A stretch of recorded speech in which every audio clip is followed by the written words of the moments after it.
काल रात्री पहाटेपर्यंत त्यांच्यावर बलात्कार केला. त्याच्यानंतर त्यांनी जाऊन पोलिसांना ही तक्रार नोंदवली. पोलीस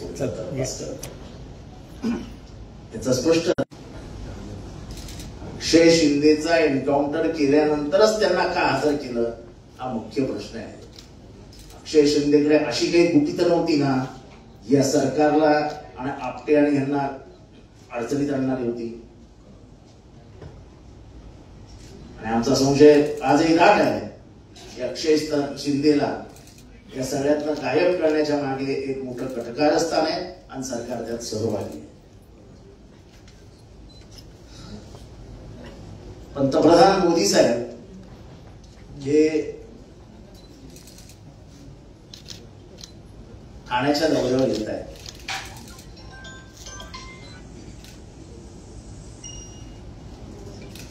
आमचे काही प्रश्न आहेत मोदी साहेबांना.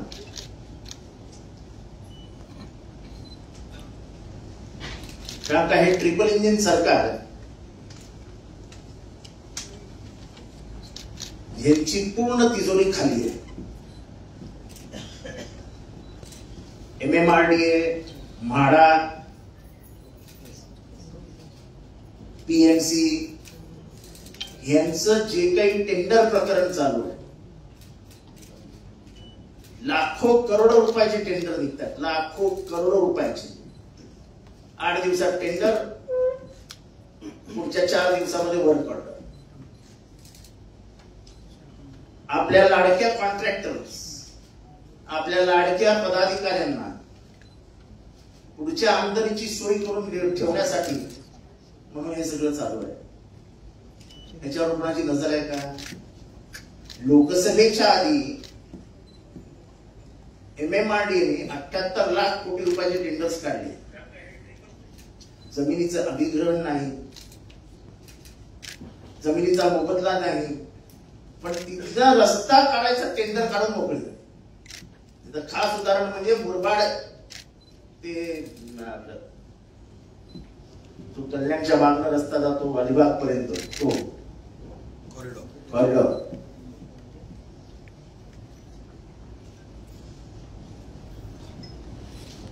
आठ दिवसाला 90 कोटी आणि 100 कोटी आणि 200 कोटी रुपयाचे टेंडर 8 दिवसात संपायचे.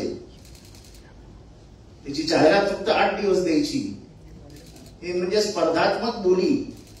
फक्त ज्यांना टेंडर ज्यांनी सेट केलंय, ज्यांनी टेंडर बनवायलाच टेंडर स्वतःच्या ऑफिस मध्ये बनवून MMRDA म्हाडाला आणून द्यायचं आणि MMRDA आणि म्हाडाने ज्या कंपनीला द्यायचंय त्या कंपनीने बनवलेलं टेंडर छापायचं.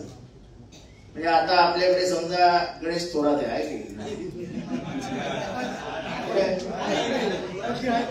आपण गणेश थोरातला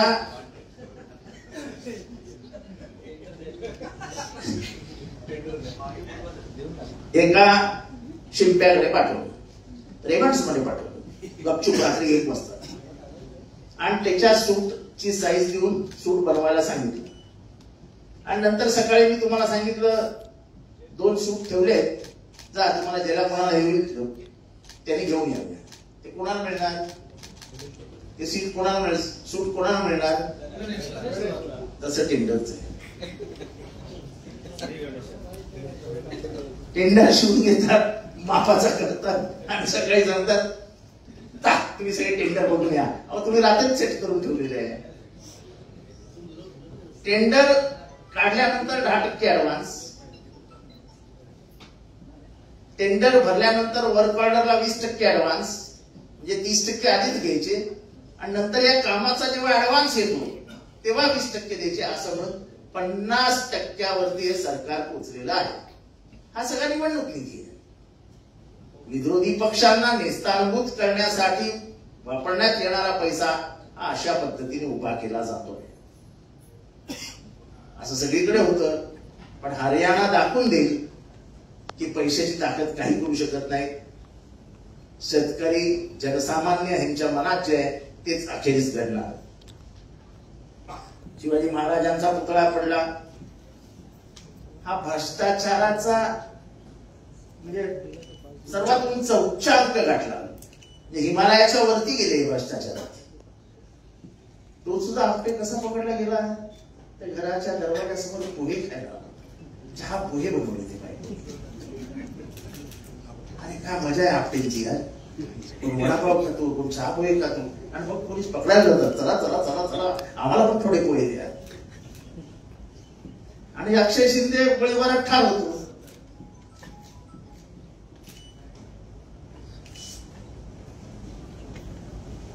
प्रश्न नंबर 1 मी तुम्हाला विचारच, या सगळ्यामुळे महाराष्ट्राच्या उज्ज्वल परंपरेला धक्का बसलाय. मोदीजींची याच्यावरची भूमिका काय?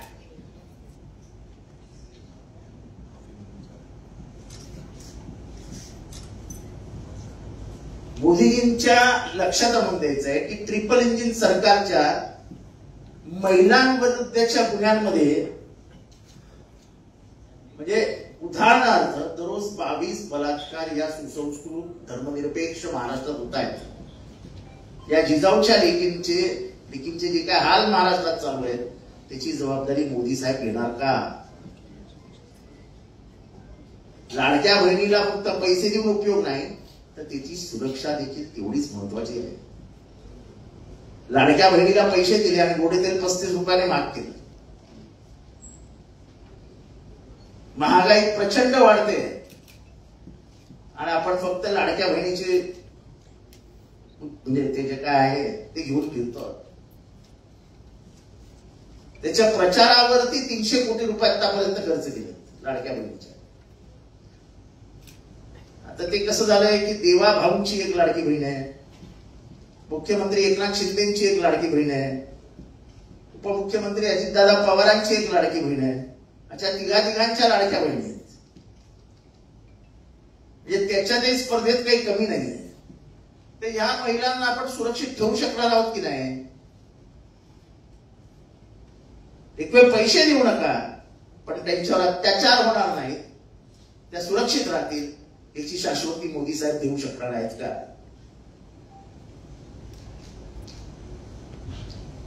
चौदा साली यांचं सरकारला 2-2.5 वर्षासाठी आम्ही होतो. त्याच्यात 2 वर्ष कोरोनामध्ये गेली. साधारण 20,000 पेक्षा जास्त शेतकऱ्यांनी आत्महत्या केल्या. 20,000 पेक्षा जास्त. तुम्हाला माहितीये का, मध्यंतरी या सरकारचा गोंधळ उडाला. एक अचानक सकाळी परिपत्रक आलं की आत्महत्याग्रस्त शेतकऱ्यांसाठी जे अनुदान आहे ते बंद करणार. कारण हे सगळी अनुदानं बंद करून त्यांना ती लाडक्या बहिणीवर सरकवायची होती. पण बोंबाबोंब झाल्यावर नाही शब्द चुकले. अरे, सरकारच्या परिपत्रकातले शब्द चुकतात आणि महत्वाच्या निर्णयामध्ये चुकतात की आत्महत्याग्रस्त शेतकऱ्यांचे पैसे आम्ही बंद करणार. एवढा मोठा निर्णय रद्द करतात आणि मोठा शब्द चूक झाली.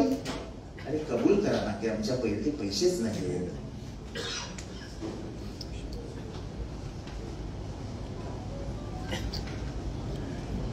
महाराष्ट्र नाव काही गुन्ह्यांमध्ये अतिशय चांगलं होतं. म्हणजे ते गुन्हे फार काही महाराष्ट्रात घडत नसत. पण महाराष्ट्राच्या 1 नंबरवर कशावर पोहोचलाय माहितीये? लहान पोरांवरील अत्याचार, ज्याला पॉस्को म्हणतात. पण तुम्हाला मी समजतोय ती भाषा वापरते, तुम्हाला व्यवस्थित समजते. त्याच्यात 20,762 लहान पोरांवरती अत्याचार झाले आणि महाराष्ट्राने पहिला क्रमांक कमवला.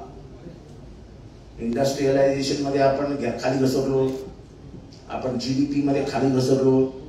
एकेकाळचं सर्वात श्रीमंत राज्य आज 12व्या-13व्या क्रमांकावर गेलाय. म्हणजे सगळीकडनं घसरगुंडी झालेली आहे. मात्र गुजरातमध्ये आपला गुन्ह्यांमध्ये आपण उंच उडी मारली.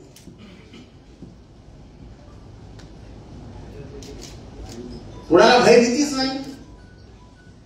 आपली ओळख आहे, आपल्याला सोडून देतील, आपल्याला फरार ठेवतील, मग आपल्याला जामीन होईल. हे सहज गणित लावलं जातं.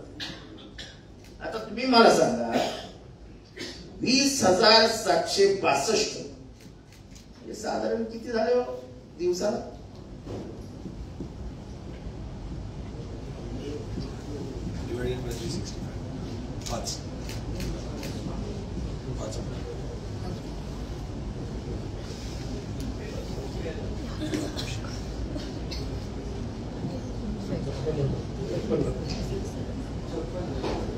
जळगावमध्ये एका राजकीय व्यक्तीच्या मुलांनी गाडी चालवता चालवता 4 जणांना चिरडून मारले. ते प्रकरण दाबलं गेलं कारण का तेव्हा पुणेचे पोर्शे प्रकरण खूप मोठं होतं. खीप लपवण्याचा प्रयत्न केला. अखेरीस अमितेश कुमारांना तो उघडावं लागलं. त्यांनी सांगितलं की आम्हाला टिंगरेंचा फोन आला होता आणि टिंगरेही कबूल करतात की माझे आणि त्या अग्रवाल कुटुंबाचे खूप जवळचे संबंध आहेत. पण बावनकुळेंच्या मुलाने केलेलं काय करायचं?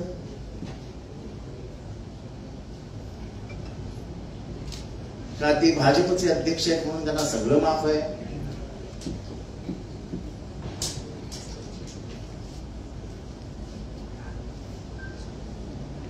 म्हणजे उच्च पदस्थ असलेल्या नेत्यांच्या अधिकाऱ्यांच्या मुला मुलींनी काही केलं तर चालतं. तो जर गरीबाचा पोरगा असता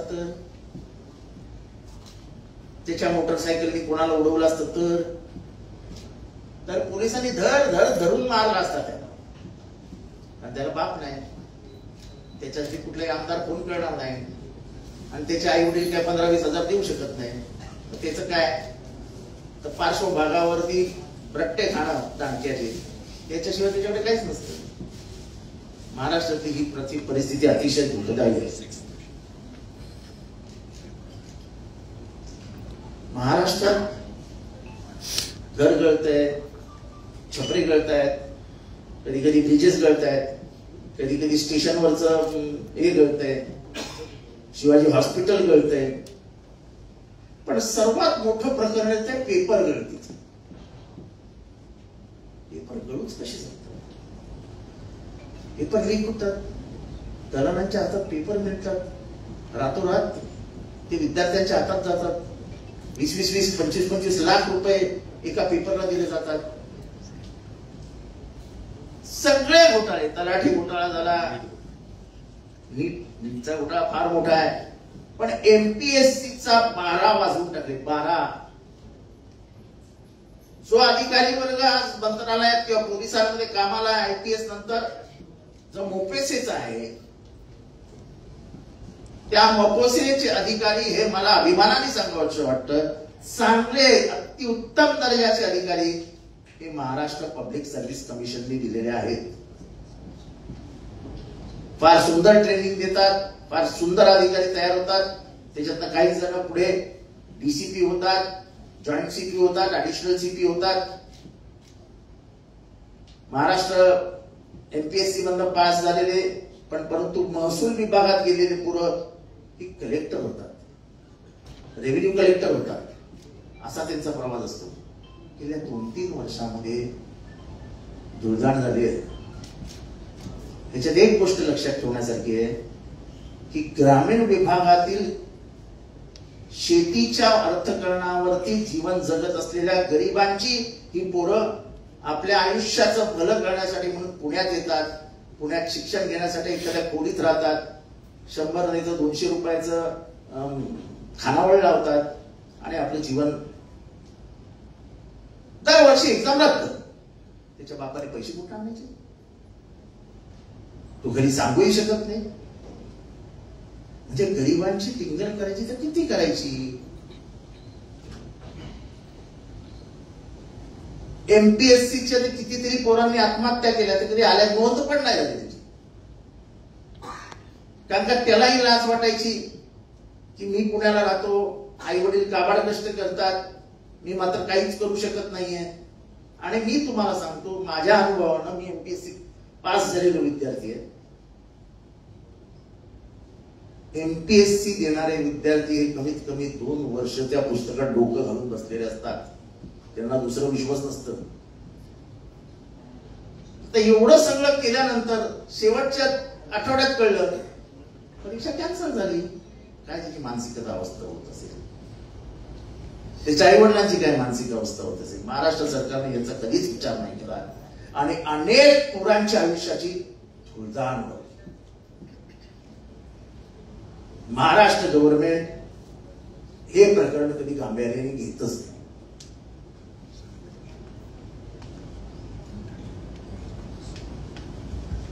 आता मला काय मोजता येत नाही, मी गणितात थोडा कच्चा आहे.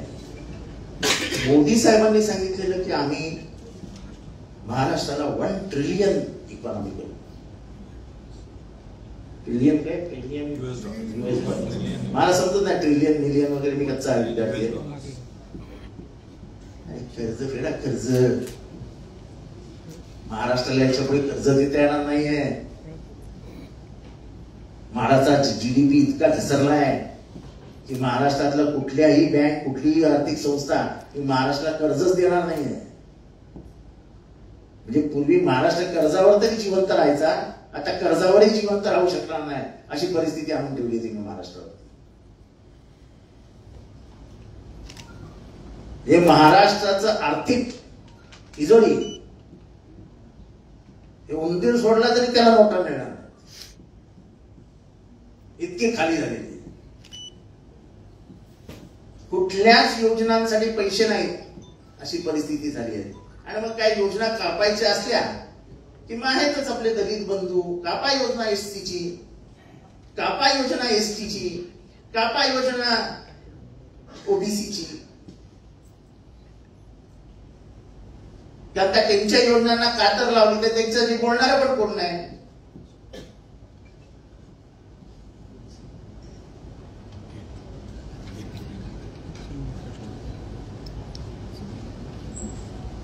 तुम्हाला आठवत असेल की यांनी 2019 साली सांगितलं होतं की आम्ही 1 कोटी नोकऱ्या निर्माण करू महाराष्ट्रामध्ये.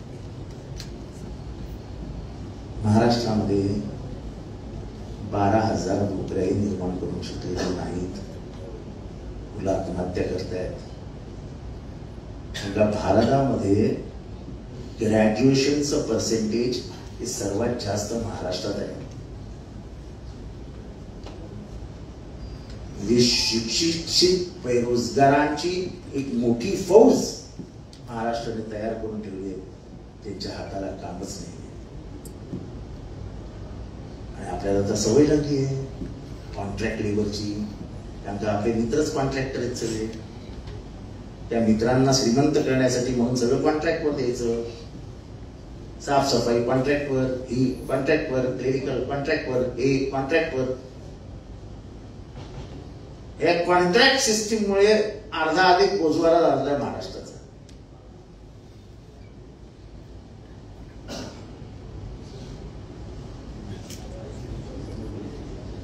आता महाराष्ट्रात अनेक प्रकल्प कुठे गेले?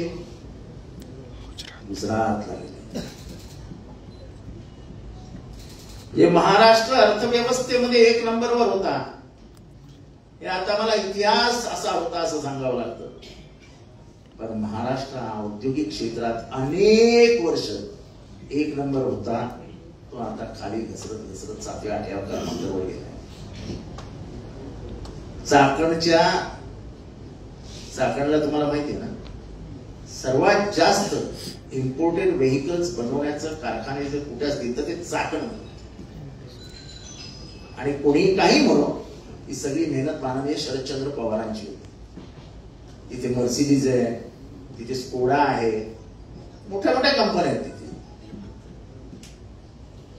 BMW आहे, व्होक्सवॅगन आहे. एकंदरीत तिथली आर्थिक परिस्थितीच बदलली. पण लेबरमुळे होणारा गुन्हेगारीकरण, त्याच्यानंतर होणारे शूटआउट्स,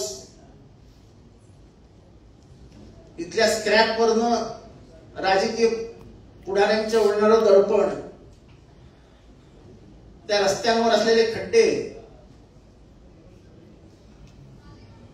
कुठेही नसलेली पाण्याची सोय, हे सगळ्याला कंटाळून आज त्या MIDCतल्या अनेक कारखान्यांनी स्थलांतरित व्हायचा निर्णय घेतलेला आहे. हे खापर तुम्ही कोणाच्याही माथ्यावर फोडू शकत नाही. MIDC is a separate entity. MIDC स्वतःचे रोड बनवते, रस्ते बनवते, गटार बनवते, सगळं बनवते. जर MIDCला तिथनं एवढं उत्पन्न येत होतं तर MIDCने चाकणकडे दुर्लक्ष का केलं? आज तिथल्या जर कंपन्या गेल्या तर चाकणच्या परिसरातील अर्थव्यवस्था ही कंप्लीट कोलॅप्स होईल. पुढे कामावर जातात, काही ठिकाणी छोटे छोटे पार्ट्स बनवायचे अँसेलरी युनिट्स बाहेर येतात, त्याच्यातनं काही कारखानदार निर्माण होतात, ते त्या कंपनीला सप्लाय करतात आणि त्याच्यातनं अर्थव्यवस्था व्यवस्थित पुढे जात असते. काही नाही, सगळं ठप्पावर आलेलं आहे आणि अनेक कंपन्या आता जय जय जय महाराष्ट्र माझा असं म्हणत निघाले. टाटा एअरबस, बल्क ड्रग, हे सगळे वेदांता, फॉक्सकॉन, कसं काय काय काय कसे जाऊ दिलेत तुम्ही? दिल्लीच्या तख्तासमोर उभ्या राहिलेल्या शिवाजी महाराजांचं नाव घ्यायचं आणि दिल्लीच्या तख्तासमोर मुजरा करायचा, ही तुमची सवय झाली आहे. दिल्लीच्या तख्तासमोर मुजरा करणाऱ्या सरकारची लाज वाटते मराठी माणसाला. कोणी असो राज्य करता, यशवंतराव चव्हाण असोत, वसंतराव नाईक असोत, वसंतदादा पाटील असोत, अंतुले असोत, त्यांनी दिल्लीच्या बुर्जाला धक्केच दिले. तर जीव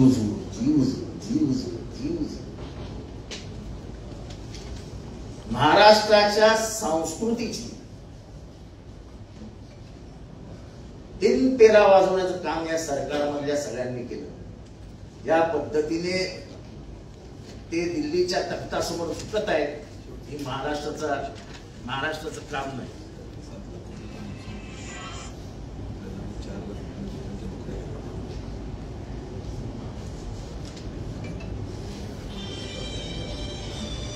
आपण जवळजवळ ह्याच्यामुळे 10 लाख नोकऱ्यांना गेल्या आपल्या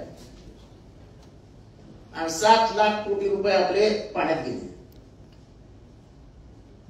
हे आपण सर्वसामान्यांना समजूच शकत नाही. त्यांच्या समोर अशा काहीतरी फसव्या हिरोगिरी करणाऱ्या न्यूज घेऊन जायच्या, कुणातरी खोट्या गोळीबारात मारायचं आणि मग एका मंत्र्याच्या हातात पिस्तूल, जणू काय तोच मारायला गेला होता. अरे पण एखाद्या मंत्र्याच्या हातात पिस्तूल दाखवणं हे किती चुकीचं आहे अंडर लॉ. तुम्ही असं रस्त्यावरती उभं राहून पिस्तूल फ्लॅश करू शकत नाही. It is ban under the law. म्हणजे सरकारमधल्या प्रत्येकाला पॉलिटिकल हिरो, म्हणजे ज्याला रॉबिन हुड इमेज म्हणतात, ती रॉबिन हुड इमेज करण्याची इतकं मनावर घेतलंय त्यांनी की तिघांमध्ये स्पर्धा लागली. ती पॉलिटिकल हिरो कोणी होणार? राजकीय संस्कृती विसरू नका.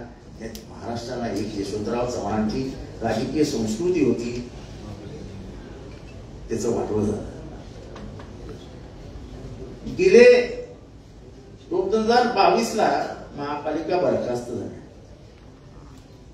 त्या आजपर्यंत काही महानगरपालिका, एकही महानगरपालिकेची निवडणूक झाली.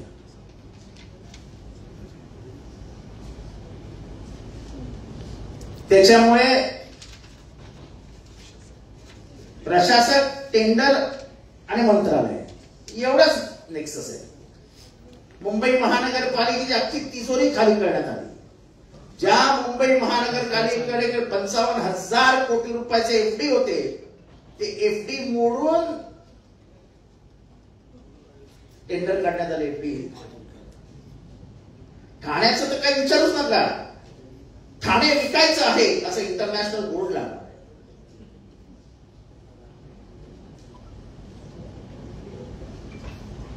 म्हणजे आपल्या इथे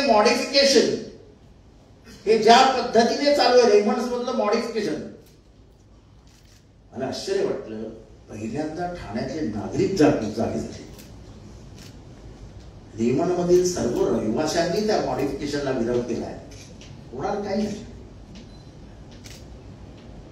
सत्तेपुढे शहाणपण. ते बिचारे फक्त रस्त्यावर येतील, ओरडतील, गेले जातील, गप्प बसतील. मॉडिफिकेशन होऊन जाईल. 37 जे काय असेल ते काट. पण त्याच्यात सर्वात धोकादायक बाब ही आहे की त्यात त्यांनी बागेचं पण रिझर्वेशन बनवून टाकलं. 8 एकरची बाग आणि साधारण रेक्रिएशन ग्राउंड आहे. गार्डन हे जर रिझर्वेशन बिल्डिंग मध्ये करू नका. एक असा साधारण विलासराव देशमुख यांच्या 2000 सालच्या याच्यामध्ये ठरवलं होतं की म्हणजे गाईडलाईन्स देऊन ठेवलेलं की गार्डन पण तरी वाचूया. आपल्याला ठाण्यामध्ये कॉन्क्रीटचं जंगल तयार करायचंय, त्याच्यामध्येच पैसा आहे. आणि म्हणून मग कुठल्या तरी राजकीय पक्षाला तिथे ऑफिस बांधून मिळतं रेमंडच्या आवारामध्ये, आणि तेही भलं मोठं 1 लाख स्क्वेअर फीटचं. बरं असतं बाबा. सत्तेचा असाही वापर होता की काँग्रेसवाल्यांना जरा फसायला अवघड आहे. आम्ही जर सत्तेदार तर नक्की त्यांची शिकवणी घेऊ की कसं करायचं ते सांगा. त्यांना मोकळे असतील ट्युशन द्यायला. नंतर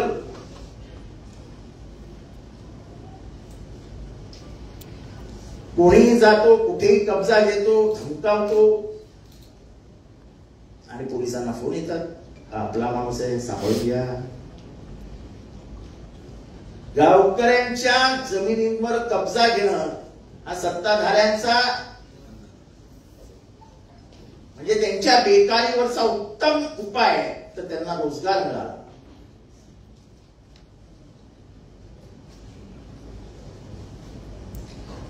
ठाण्यामध्ये महिलांच्या गुन्ह्यांमध्ये संख्येची दिवसेंदिवस वाढ होत आहे. दुर्दैव इतकंच आहे की मुख्यमंत्री ठाण्यातले आहेत आणि मुख्यमंत्र्यांच्या लाडक्या बहिणी यांच्यावरच अत्याचार होत आहेत.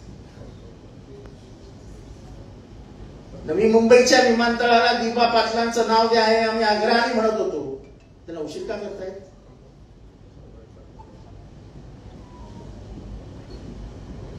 आजही आगरी समाजावर राग आहे का?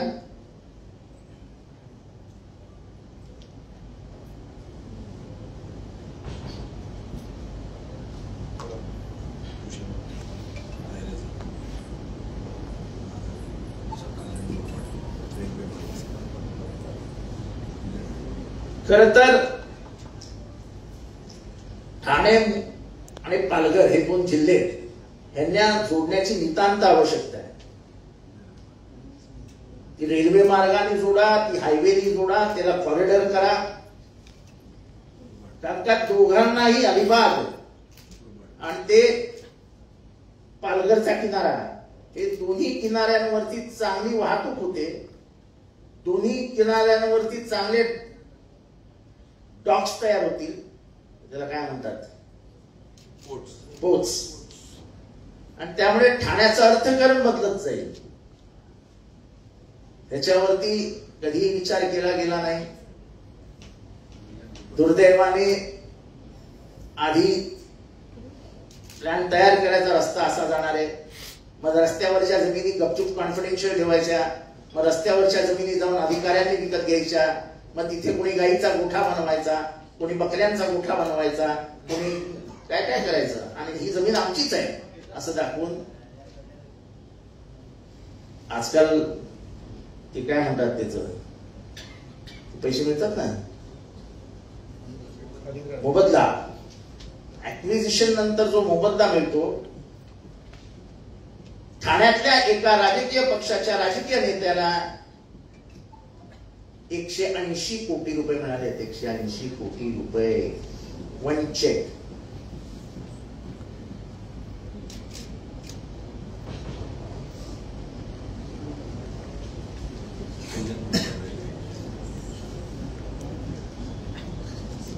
नंतर सर्वात महत्वाचा प्रश्न जो उभा राहतोय तो म्हणजे हे ठाण्यामधला जो क्लस्टर आहे क्लस्टर आणायचा प्रयत्न पहिल्यांदा मीच केला होता, पण ज्या पद्धतीने त्याचं वाढवलं गेलं, म्हणजे त्याची परीघ वाढवला गेला की ते एसआरए संपूर्णच टाकली. म्हणजे ज्या क्लस्टर मध्ये एसआरए आहे त्या एसआरएला मान्यता आहे, सगळं आहे, तरी तुम्ही एसआरए करायची नाही का? तुम्ही क्लस्टर मध्ये आहोत, ते क्लस्टर होणार कधी?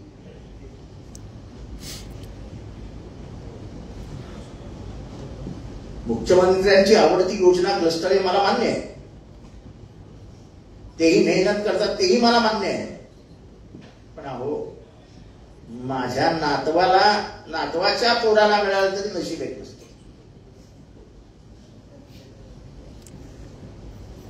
आपण कुठे स्वप्न दाखवतो, कुणाला काय स्वप्न दाखवतो आणि ते आपण पूर्ण करू शकणार आहोत का? या ज्या जगामध्ये अजरामर पट्टा कोणी घेऊन आलेला नाही, आपण जी योजना जाहीर करतो आपल्या डोळ्यासमोर ती थोडीशी तरी पूर्ण होताना दिसली पाहिजे.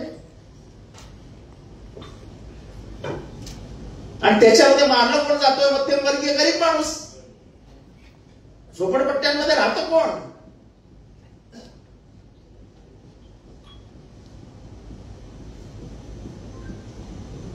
तेव्हा या सरकारने, केंद्र सरकारने महाराष्ट्रावरती जबरदस्त अन्याय केलाय. छत्रपती शिवरायांचा पुतळा तुटणं ही शोकांतिका आहे.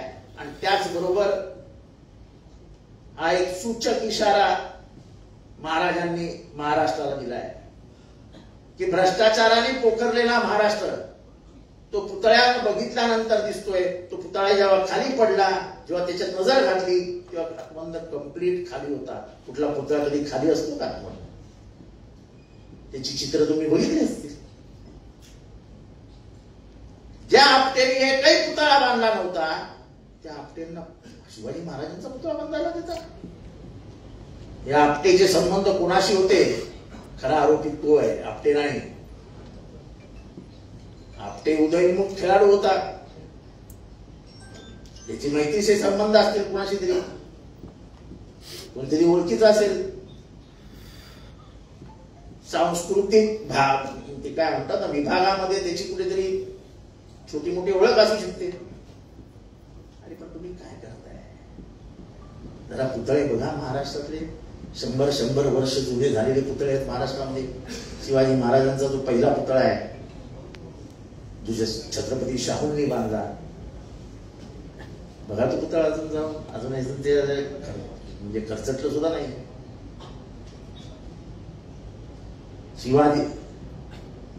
शिवाजी महाराजांच्या पुतळ्याचा, समुद्रातल्या पुतळ्यांचा विसरच पडला आपल्याला. हे बेस्ट आहे, विषयच काढायचा. भूल जाओ हिंदू मुलीच्या इथे डॉक्टर आंबेडकर, भूल जाओ. गप्पाच मारायचे, चर्चाच नाही. भेटीला गेलो होतो, याला गेलो होतो, काय नाही, गप्प बसून राहिले, बोलूच नका. त्यांना काय वाटतं की मध्यम वर्गीय माणसाची मेमरी फार शॉर्ट आहे, तो जास्त लक्षात ठेवत नाही. आणि त्याच्यामुळे निवडणुकीच्या अगोदर अशी भरती करायची, मग अशा योजना आणायच्या आणि त्याला असं जादूगारासारखं त्याला हिप्नोटाईज करून टाकायचं. आमच्या बहिणींचा वाढलेला खर्च आणि तुम्ही दिलेले 1,500 याचा ताळमेळही जमत नाही.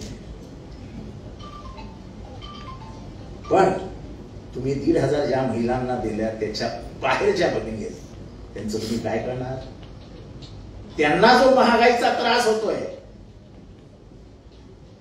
त्यांच्या घरात ज्या चुली पेटत नाहीयेत, त्यांच्या नवऱ्यांच्या ज्या नोकऱ्या जात आहेत, त्यांच्या मुलांना ज्या नोकऱ्या मिळत नाहीत, त्यांनी घर संसार कसं चालवायचं?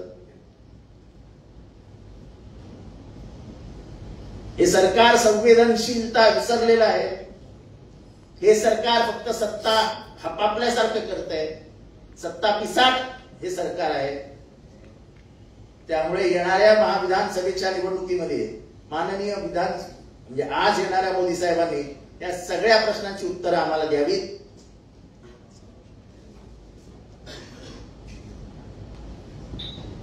आम्ही महाराष्ट्र सरकारकडे एक मागणी करणार आहोत की बीजेपी शिवसेना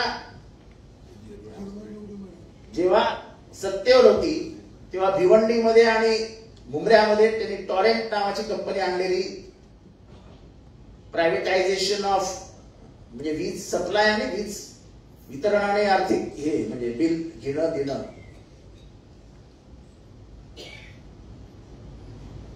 त्यांनी सगळे मीटर्स बदलले. आमदार म्हणून त्यांना मी सांगत होतो मीटर्स बदलू नका, पण त्यांनी रातोरात मीटर्स बदलून आज त्या मीटर्समुळे मुंब्रामध्ये, कळव्यामध्ये आणि भिवंडीमध्ये फटका बसतोय. हे बीजेपी आणि शिवसेनेचं फळ आहे. त्यांच्यामुळे घडलाय. आणि त्याच कंपनीचे मित्र कोण आहेत हे सगळ्यांना माहिती आहे.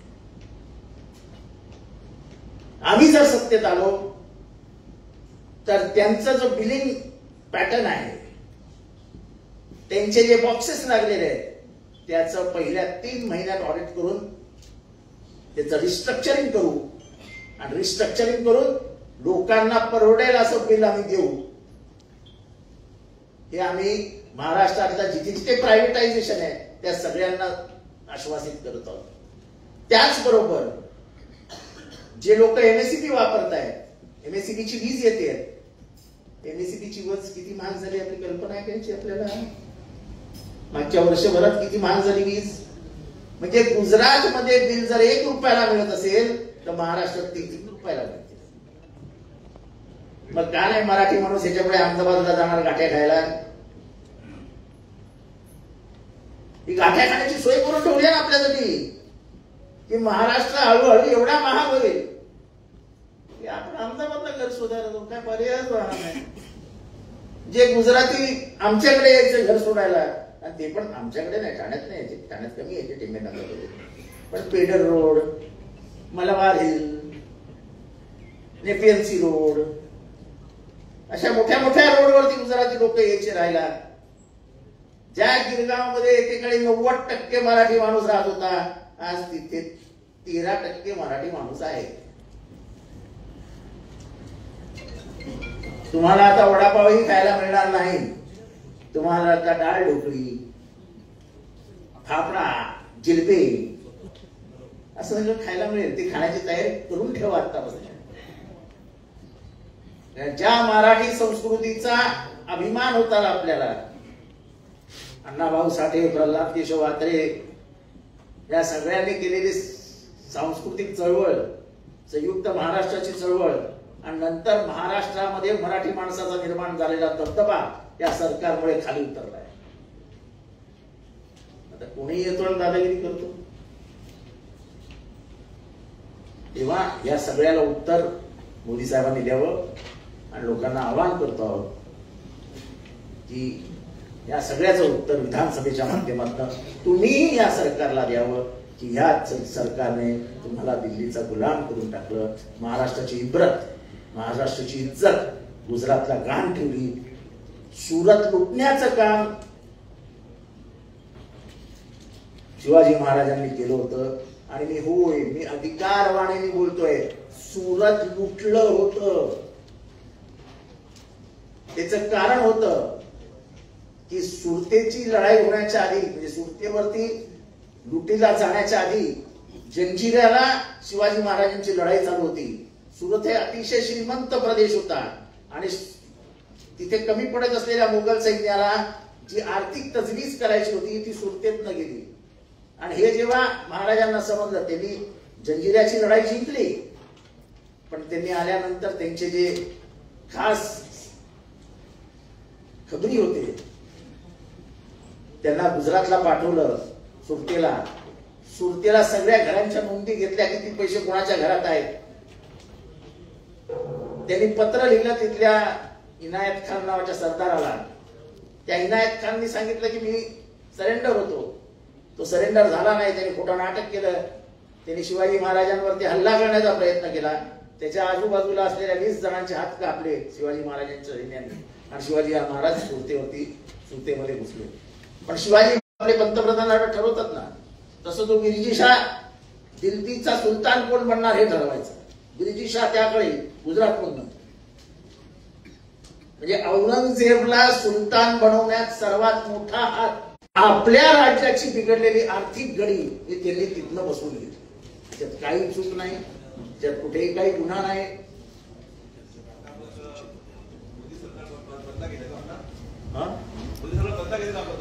आता हे तुम्ही पत्रकारांनी ओळखायला पाहिजे. तुमच्यावरती जो दबाव आहे त्या दबावावरनं तुम्हाला कळायला पाहिजे की काय कोणाचं राज्य चालू आहे. तुमच्या बातम्यांवरनं आम्हाला बरंच काही कळतं. अक्षय शिंदेची बातमी TV9 वरनं कशी उतरली हे जरा TV9च्या पत्रकारांना विचारा. आम्हाला खूप गोष्टी आतमधल्या माहिती असतात. कशा काय कुठल्या चॅनलला आमच्या बातम्या लागतात, कोणाचे फोन जातात. पत्रकार शेवटी जसे त्यांचे मित्र आहेत तसे आमचेही मित्र आहेत आणि आमचे तर फार जुने मित्र आहेत. मग माझ्याकडे तर मित्र तुम्हाला सांगू, मला कोरोना झाला आणि मी एकटाच हॉस्पिटल मधल्या बेडवर पडून होतो आणि टीव्ही लावायचो. सकाळी सगळे बातम्या यायच्या, 300 मेले, 400 मेले. आपला नंबर लागणार आहे, टीव्ही बंद करून टाका. तेव्हापासून म्हणजे टीव्ही बंद केला तो आजपर्यंत मी टीव्हीच बघितला. कारण का नेगेटिव्हिटी ही तुमचं TRP असेल तर ते बघण्याचं काही कारणच नाही.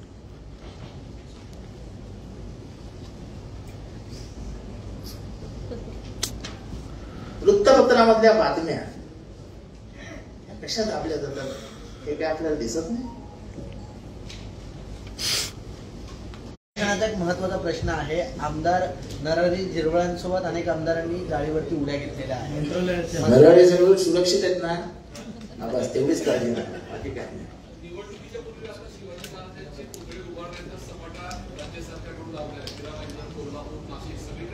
त्यांचा प्रेमिक म्हणून बघतो तो पुतळा, तेव्हा त्यांचा हात कसा पाहिजे, त्यांचे बाहू कसे पाहिजे, त्यांचं मनगट कसं पाहिजे हे आपण इमॅजिन करतो.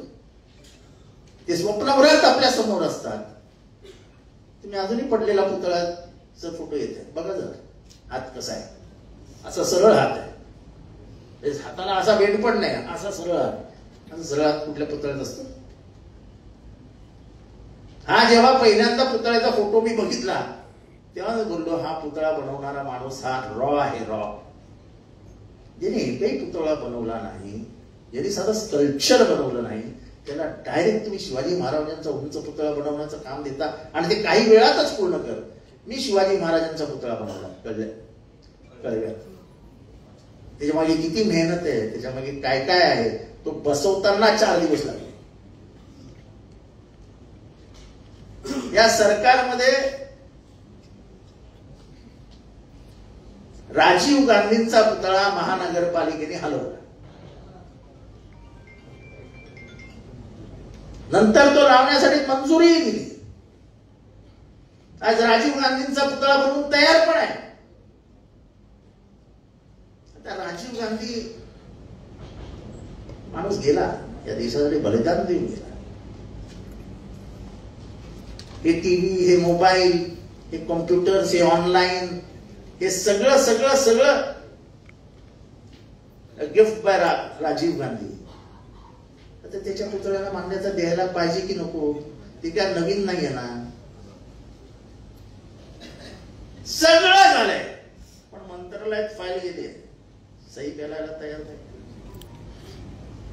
मी मंत्र्यांचं नाव घेणार नाही. मंत्री सांगतात मुख्यमंत्र्यांचा जिल्हा आहे, मुख्यमंत्र्यांना विचारावं लागेल. मग माझा पुतळा उभारत नाही ना तुम्ही राजीव गांधींचा पुतळा उभारता. इतिहास तुम्ही असं चुकवून लपवू शकत नाही. तुम्ही कितीही प्रयत्न केला तर राजीव गांधींना लोक विसरणार नाही. आणि त्याच भूमिकेमुळे या देशात तुमच्याबरोबर नाराजी निर्माण झाली. तुम्ही नेहरूंवर टीका करणार, तुम्ही गांधींवर टीका करणार, तुम्ही इंदिरा गांधींवर टीका करणार, तुम्ही राजीव गांधींवर टीका करणार. तुमच्या कार्यकर्तृत्वात तुम्ही काय उभं केलंय सांगा. या महाराष्ट्रामध्ये या देशावरती झालेलं कर्ज, याच्यात तुमचं कर्तृत्व आहे का काही? तुमच्या निष्काळजीपणाने, तुमच्या भ्रष्टाचारामुळे असंच जर 240 जणांचं ताकदवान विरोधी पक्ष असतात तर राफेलची चौकशी लागली असती आणि त्याच्यात आंतरराष्ट्रीय स्तरावर झालेला सर्वात मोठा घोटाळा बाहेर पडला असता. पण तेव्हा कोणाची चालतच नव्हती. साहेब, मुंबई शहराची ताण भागवणारा शहापूर तालुक्यातले जे मूळ आदिवासी आहेत, आदिवासी बांधवांचे अजूनही प्रश्न प्रलंबित आहेत. हो, आदिवासी बांधवांचे प्रश्न प्रलंबित आहेत. तुम्ही आदिवासींचं प्रतिनिधित्व करताय. लोकच मंत्रालय 4 आदिवासींनी उड्या मारल्यात काढली. आदिवासींची काय काळजी नाही. 5 दिवस झाले मुख्यमंत्री भेटूच शकले नाही. आता पुढच्या महाराष्ट्राच्या सगळ्या लोकांनी एक प्रार्थना करा की जन्माला आलो तर अडाणीच्या कुत्र्याच्या पोटी जरी जन्माला येतो. ठीक आहे, नवरी लग्नाच्या आधी मेकअप करते ना, तर शानेश्वर मेकअप करते. मेकअप मॅन आहे ठाण्यामध्ये. इशारा देऊन टाकलेला आहे, जो त्याला समजायचं तुम्ही समजावा, की मुख्यमंत्री बीजेपीचाच होणार आणि केंद्रातलं सरकार 2029 साली फक्त कमळाचं असणार. मी त्याचा इतिहासही सांगतो की त्यांनी ज्यांच्या बरोबर युती केली त्यांनी संपून टाकलं. ओरिसामध्ये बिजू पटनाईकचा मुलगा नवीन पटनाईक संपून टाकला. तेलंगणामध्ये केसीआर संपून टाकला. आंध्रमध्ये वायएसआर संपून टाकलं. हरियाणामध्ये चौताला संपून टाकला. ते ज्यांच्या पंजाबमध्ये बादल संपून टाकले. एकेकाळी काश्मीरमध्ये महबूबा मुफ्तीच्या गळ्यात हार टाकला होता, संपून टाकलं. तर महाराष्ट्रात मला माहित नाही, मी काय भविष्य करता नाही आहे.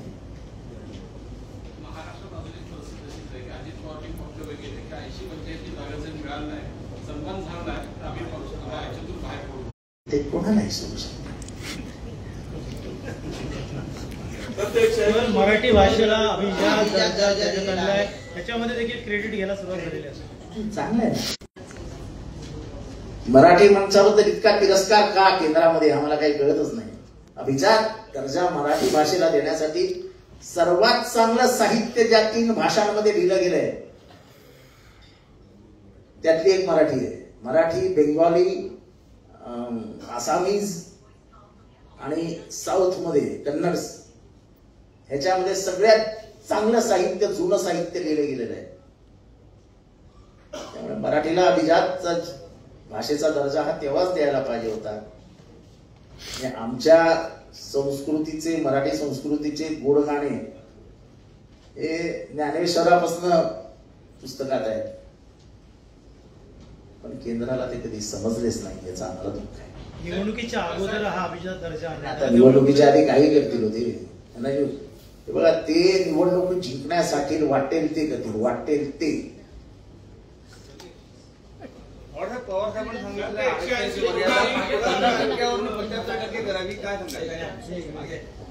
हे बघा, 50% जर आरक्षण असेल तर तुम्ही कोणालाही आरक्षण देऊ शकणार नाही. म्हणजे तुम्ही जे मराठा समाजाचं आरक्षण म्हणताय किंवा इतर समाजाचं आरक्षण म्हणताय, त्यांना कोणाही आरक्षण देऊ शकत.